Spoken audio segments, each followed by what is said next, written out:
First up, go to my nicosteves.com website for all things about my book, The Very Fine Light, plus celebrating Easter Sunday on May 5th. Many of you have been asking for the paperback release of my book, The Very Fine Light. It's available on Amazon. Once it's ordered, they'll ship it directly to you. And of course, the audio version is there, as well as on Audible and Apple. And for those of you who aren't familiar with this book, it's a contemporary novel about a village on the verge of bankruptcy and Randy, a free-willing village employee who's always in trouble for speaking his mind.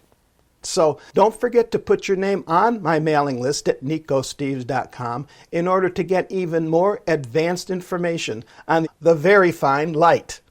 This Easter found me driving to church for an evening Good Friday service 5 weeks after the date that most everyone else goes, on May 5th. As you can imagine, this different date finds most people in society doing things that are part of their normal non-holiday routine. But why, Nico Steves, did you do this, you ask? Well, this year, the Eastern Orthodox Church's Easter religious holiday was celebrated 5 weeks later this year than most other Christian churches. The reason is due to the fact that our church works off a different calendar than most other Christian churches. And on our calendar, the day when Christ's passion occurred is different. For the record, there are occasional years when the date for Easter is the same for all Christian churches, perhaps 2 or 3 times in a decade. Anyway, this year, 2024, it was 5 weeks later, celebrating Easter Sunday on May 5th.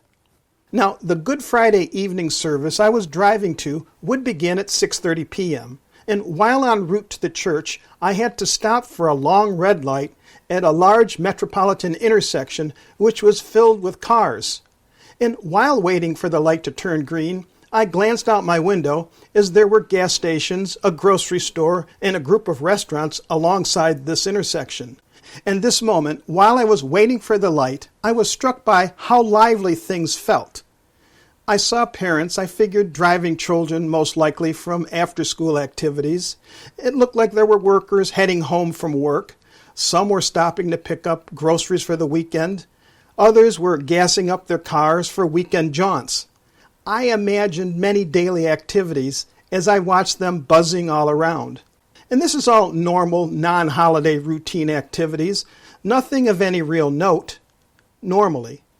But for someone like myself at the moment, who was beginning to mentally partake in the somber Good Friday evening of quiet, reflective moments of when Jesus gave himself over to the ills of humanity, surrendering his life and dying on the cross, the activities I was witnessing made me feel very isolated while driving to the Easter-related church service. I felt totally out of phase with the world around me. Now, during the occasional years when Orthodox Easter is at the same time as other churches' Easter times, literally when the stars align, like next year in 2025, our joint celebrations for me feel totally in sync when Easter coincides. Then my feelings of isolation like this don't exist, because the entire world is mourning the death and celebrating the resurrection at the same time. When Easter is celebrated together, there are relatively no stores open for the Easter holiday. You find people all traveling at the same time. It's all across society. It seems everyone, everywhere is aware, especially churchgoers, that the Easter holiday is at hand. And this same intersection would find just a few cars at the gas stations. A number of the restaurants would be closed, as would the grocery store, at least on Sunday.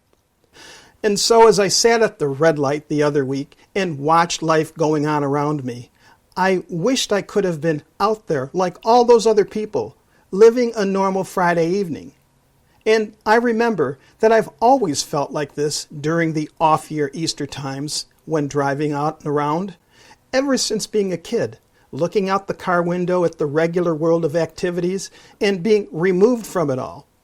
True, These off years for Easter celebrating are lonely, and as a youth I found it, and today still find it, an extra hard thing to voluntarily remove oneself from society.